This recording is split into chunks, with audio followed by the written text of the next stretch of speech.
اس video سے پہلے آپ حضرات نے حضرات صحابہ اکرام رضوان اللہ علیہم اجمعین کی زندگی کا مختصر پہلو اس PIRC کی نسبت کے ساتھ سنا۔ آج ایک صحابی رسول ہیں جن کا نام نفیع بن حارث رضی اللہ تعالیٰ عنہ کے مختصر حالات زندگی آپ حضرات کے گوش گزار کی جا رہی ہے۔ حضرت نفیع رضی اللہ تعالیٰ عنہ کا نام نفیع اور ان کے والد کا نام حارث اور ان کے دادا کا نام کلدہ تھا، اور یہ طائف کے رہنے والے اور طائف کے اندر ایک قبیلہ ہے بنی ثقیف، اس ثقیف کے رہنے والے ہیں۔ ابو بکرہ ان کی کنیت، اس ابو بکرہ کی کنیت آنے کی وجہ یہ بنی کہ طائف کے اندر رسول کریم صلی اللہ علیہ وسلم نے معاشرہ کیا۔ اس معاشرے کے دوران یہ محصور ہوئے۔ انہوں نے محصوری سے نکلنے کا طریقہ یہ اختیار کیا کہ کنویں کے اندر جو ڈھول ہوتا ہے اس ڈھول کے ساتھ رسی ہوتی ہے، اس رسی کے ساتھ لپٹ کر کے چپٹ کر کے یہ باہر نکلے، اور ان کو رسول اللہ صلی اللہ علیہ وسلم نے باہر نکل کر کے جب دیکھا تو یہ خود رسول اللہ صلی اللہ علیہ وسلم کے پاس آ کر کے اپنے آپ کو پیش کیا اور فرمایا یا رسول اللہ مجھے کلمہ پڑھائیے، اور وہ مشرب اسلام ہوئے۔ اور اس خوشی میں رسول اللہ صلی اللہ علیہ وسلم نے ان کو اپنا بیٹا کہہ دیا، بیٹا بنا لیا، مبولا بیٹا کہہ دیا، اور پھر ان کو خوشی کے القاب کے ساتھ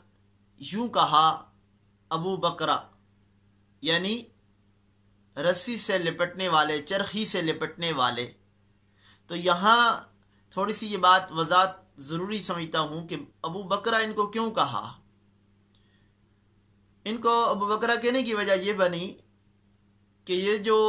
اس ڈھول کی رسی کے ساتھ لپٹے ہیں اور اس کے ساتھ چپٹ کر کے باہر نکلے ہیں، تو اس نسبت سے کیوں کہ آل عرب اس پارٹ کو، اس چرخی کو، جس چرخی کے اوپر یہ ڈھول کی رسی لپٹ کر کے اکٹھی ہوتی ہے، اس اکٹھی ہونے والی چرخی کو عرب بکرا کہتے ہیں۔ تو اسی وجہ سے رسول اللہ صلی اللہ علیہ وسلم نے ان کو اس چرخی کے ساتھ، اس پارٹس کے ساتھ لپٹنے والا کہہ کر کے پکارا اور مخاطب کیا۔ اور پھر جب بعد میں مسلمان ہوئے تو آپ صلی اللہ علیہ وسلم نے ان کو آزاد کر دیا، لیکن ان کی اپنی حالت یہ تھی کہ یہ فرماتے تھے یا رسول اللہ میں آپ کی غلامی کے اندر رہوں گا اور اسی کے اندر میری سعادت ہے، اور اپنی سعادت بھی سمجھتے تھے۔ بصرہ جب تک آباد نہیں ہوا تب تک یہ مدینہ المنورہ کے اندر رہتے تھے۔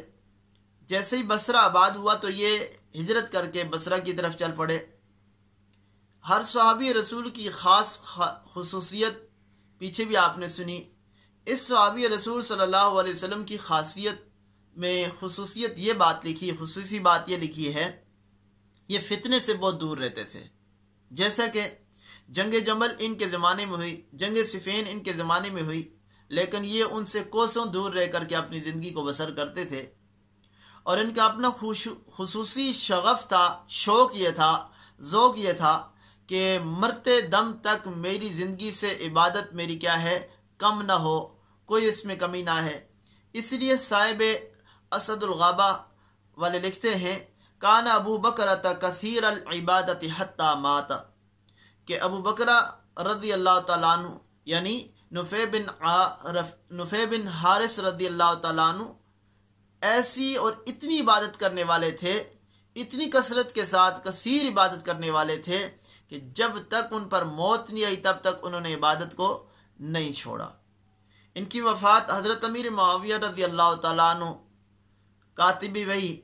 ان کے زمانے میں انتقال ہوا ہے، اور ان کی مرویات میں تعداد جو ہے 132 ہیں، جن میں سے 8 روایات امام مسلم رحمۃ اللہ علیہ اور امام بخاری رحمۃ اللہ علیہ نے دونوں نے لائی ہیں، جن میں سے 5 امام بخاری رحمۃ اللہ علیہ منفرد ہیں، یعنی انہوں نے اکیلے ان کو لایا ہے۔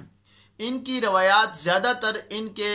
بیٹوں سے یعنی صاحبزادگان کی نسبت کے ساتھ روایات کیا ہیں، مروی ہیں۔ اللہ تعالیٰ سے دعا ہے مجھے اور آپ کو حضرات صحابہ اکرام رضوان اللہ علیہ مجمعین کے مختصر حالات و واقعات، مختصر حالات زندگی کو اپنی زندگی کا حصہ بنا کر کے ان کے نقش قدم پر چلنے کی توفیق نصیب فرمائے۔ فی امان اللہ تعالی۔